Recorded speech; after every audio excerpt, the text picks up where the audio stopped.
Captain Sarah Chen adjusted her neural interface as the Defiant Dawn dropped out of hyperspace, her ship's hull scarred from a dozen battles across the outer rim. The blue-white star ahead pulsed with familiar warmth, but the fleet of Galactic Council vessels surrounding it made her jaw clench. 37 ships, Captain, reported her tactical officer, Lieutenant Reeves. All bearing collective insignia. They're broadcasting the standard warning on all frequencies. Sarah had heard that warning 1,000 times in the past 3 years. Earth was quarantined. Humanity was too dangerous.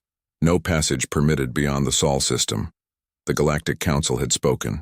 The Council had made their decision after what they called the Terra Incident, when humanity's first contact with the Zephyrian Empire had ended with humans somehow convincing 3 entire star systems to defect from their 1,000-year-old civilization. The Council's investigation concluded that humans possessed an inexplicable ability to inspire rebellion, to make other species question authority they'd never thought to challenge. So they'd built a wall around Sol, a quarantine of bureaucracy and battleships. Sarah smiled grimly. Humans had never been good at staying behind walls. "Signal the rest of the fleet," she commanded. "Operation Homecoming begins now." Across the system, 43 human vessels decloaked simultaneously. Not military ships. Earth's government had officially disbanded its space navy to appease the Council. These were merchant vessels, exploration craft, even converted luxury yachts, all piloted by humans who'd refused to accept their species' imprisonment. The Council fleet immediately moved to intercept, their massive dreadnoughts dwarfing the human vessels.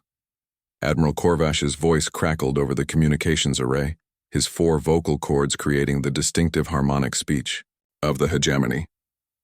"Human vessels, you are in violation of Galactic Statute 7749. Turn back immediately or face consequences." Sarah opened a channel to the entire Council fleet. "Admiral Corvash, this is Captain Chen of the Terran Liberation Fleet. We're not turning back. We're going home." "You were warned, Captain Chen.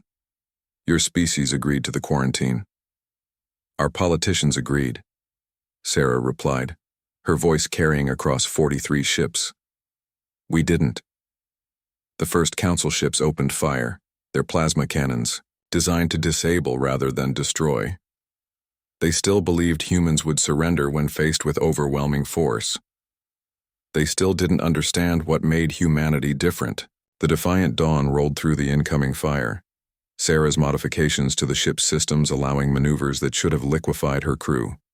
But humans had been pushing the boundaries of G-force tolerance since they'd first strapped themselves to rockets and aimed for the stars. "Reeves, target their sensor arrays. Let's show them what human creativity looks like." The human fleet scattered in all directions, each ship following a different tactical doctrine.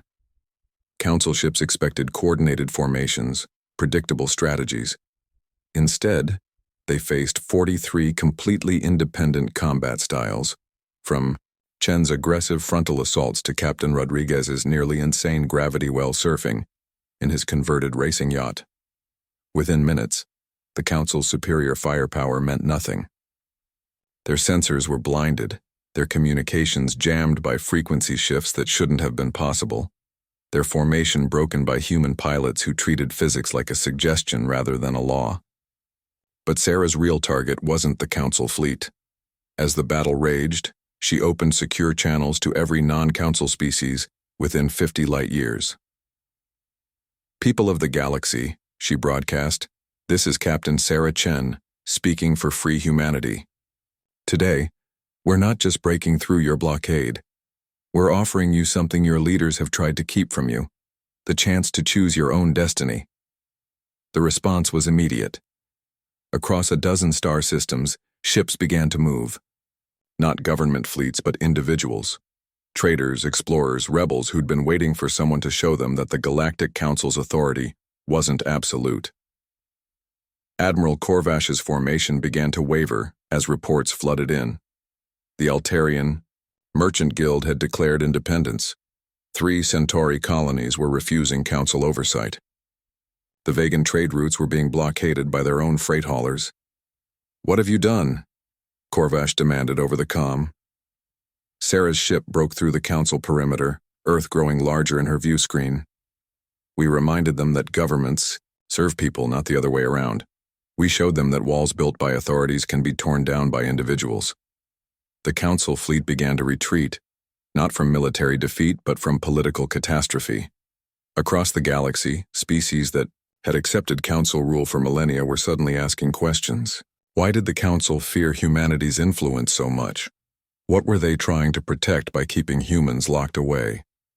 As the defiant dawn entered Earth's atmosphere, Sarah received a transmission from Geneva. The Secretary General's voice was tight with barely controlled panic. "Captain Chen, you've just started a galactic war. The Council will retaliate." Sarah looked out at the blue skies of home, at the world the Council had tried to cage. "Let them try, sir. The galaxy just learned something important. Humans don't ask permission to be free.